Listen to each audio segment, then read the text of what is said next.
Hi everyone! Welcome back again dito sa ating channel. And for today's video nga is ito yung isa sa mga nire-request ng ating mga viewers at yung mga nakafollow dito sa ating channel. Kung paano daw ba yung pagre-reading ng submitter ng ating mga tenant. So bago po tayo gumawa ng ating content ngayon and yung ating computation para sa ating water submitter computation para sa ating mga tenant, huwag niyo po kalimutang follow, like, and share dito sa ating channel. Para every time po na may uploaded videos tayo is ma-notify po kayo agad ni YouTube. Ayan. So, makaka-receive kayo ng notification. So, dito nga meron akong ginawang example ng ating computation para po sa merong dalawang tenant. So, almost the same lang po ito ng computation ng 1 main meter, 1 tenant, and 1 main meter and 2 tenant. So, ginawa ko dalawang tenant na po. Pero same procedure pa rin po yun. So, ito po yung ating computation. So, ito po, meron akong ginawa ditong example, yung ating water bill ng 1 main meter and dalawang tenant. So, total bill natin, for example, is 500. Cubic meter natin is 10, and then yung ating per cubic rate is 50 pesos. So, paano po nakuha si ating per cubic rate? I-divide nyo lang po ito, si 500 divided by 10. So, 50 pesos po ang kada isang cubic meter. So, dito tayo sa tenant. Ganito po yung procedure na ginagawa ko sa pagko-compute. Inuuna ko po yung mga tenant.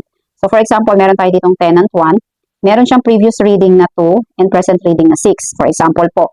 So, itong dalawang to, ililess mo yan. So, meron siyang consumption na 4 cubic meter sa loob na isang buwan. Multiply po sa ating per cubic rate na 50 pesos. So, meron siyang consumption na 200 pesos sa loob ng isang buwan.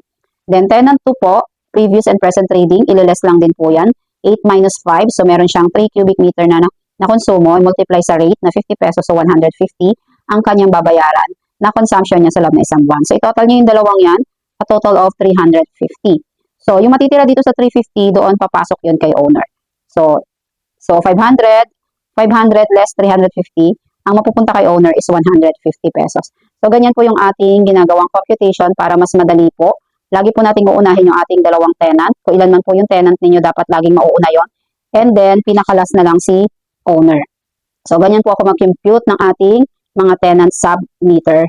So, yun yung pinakamabilis at pinakamadali na computation na ginagawa ko para madali nating makuha yung consumption ng bawat tenant natin. Ang pinaka-importante kasi dito is yung, syempre, total bill, cubic meter, yung rate, at saka yung previous at present or current reading. So, pag wala yung mga yon, hindi natin mabubuo yung ating computation. So, yung computation ko po na ginagawa na to is, depende po sa inyo kung gusto nyo pong sundan. Kasi para sa akin po, ito yung pinakamabilis na way ng pagkukompute ng ating mga tenant water submitter. So, sa mga magtatanong po, kasi yung example ko po dito is dalawang tenant lang. So, kung halimbawa, 3, 4, ayan. So, syempre may iba na yung ating computation kasi kada tenant is meron silang kanyang-kanyang consumption every month. May mga comment po kayo or question, pwede po kayo mag-drop ng inyong comments dyan sa ating comment section. Nababasa ko naman po siya. And kung kinakailangan pong gawa ng content katulad po nito, magbibigay na lang po ako ng example.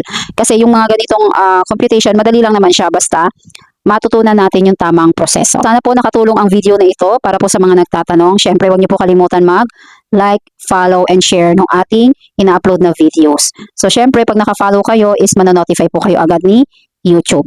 So, kung may question kayo, i-drop nyo lang po dyan and sasagutin po natin na nagre-reply din po ako. Thank you for watching guys and until next time. Bye-bye!